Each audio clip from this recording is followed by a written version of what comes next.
Hello dear students, welcome back to my channel physics SPC electromagnetic induction का एक question.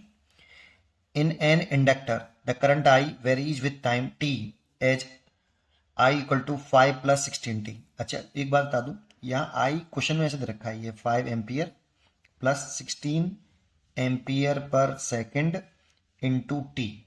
अब देखो, ये एम्पियर है, ये सेकंड लिख रहा है, टाइम पीरियड सेकंड होगी, सेकंड से सेकंड यूनिट कट जाएगी तो ये करंट हो जाएगी। करंट में करंट ऐड करेंगे तो करंट आएगा। तो इसको ऐसे लिखा है, आप ऐसे लिख सकते हो सीधा सीधा, यूनिट छोड़ दो यार, है ना। ठीक है, if the induced EMF in the inductor is 5 milli volt the self inductance of the inductor.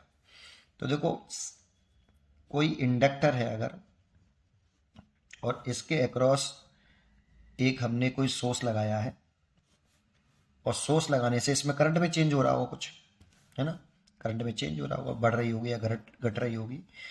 तो उस वाली कंडीशन में देखो, टाइम के साथ दे रखा है तो टाइम तो हमेशा बढ़ता है, तो करंट बढ़ ही रही होगी। तो इसके अक्रॉस एक इंड्यूस्ड ईएमएफ डेवलप हो जाएगा जो करंट के बढ़ने का अपोज करेगा बेटा। और इस इंड्यूस्ड ईएमएफ का जो मैग्नीट्यूड होता है वो L D I over D T होता है।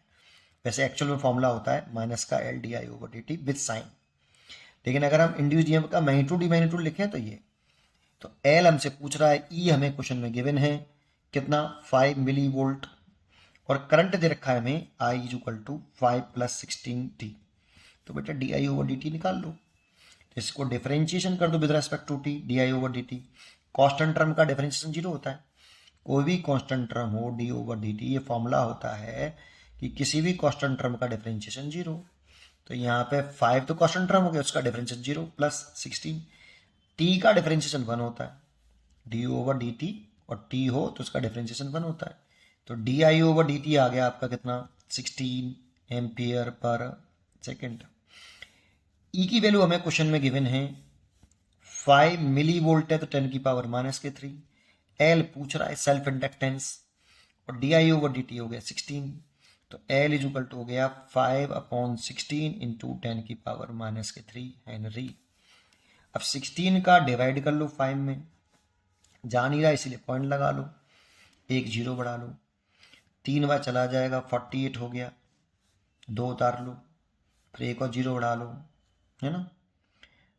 16 तिरछंक 18, 3 1 3, 3 1 4 सही है, और जीरो बढ़ा लिया, फिर एक बार जाएगा, फिर 16 आ गया, ये 4 लिख लो, फिर जीरो लिख लो, फिर 2 बार चला जाएगा 32 आ जाएगा, फिर 8 आएगा, फिर एक जीरो लिख लो, फिर 5 बार चला जाएगा, 16 पंजे 80।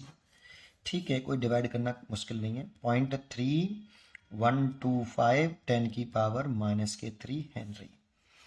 अच्छा, चॉइस के हिसाब से देखें तो इनमें से कोई एक चॉइस होगी, लेकिन एक डिजिट लिखना है तो एक काम करते हैं, 10 का ऊपर और 10 का नीचे डिवाइड कर देते हैं। इसका इसमें मल्टीप्लाई करेंगे तो 3.125 हो गया, और ये वाला 10 जब ऊपर आएगा तो 10 की पावर माइनस के 4 हेनरी हो जाएगा। इसीलिए डी चॉइस इज करेक्ट। पढ़ते रहिए और खुश रहिए।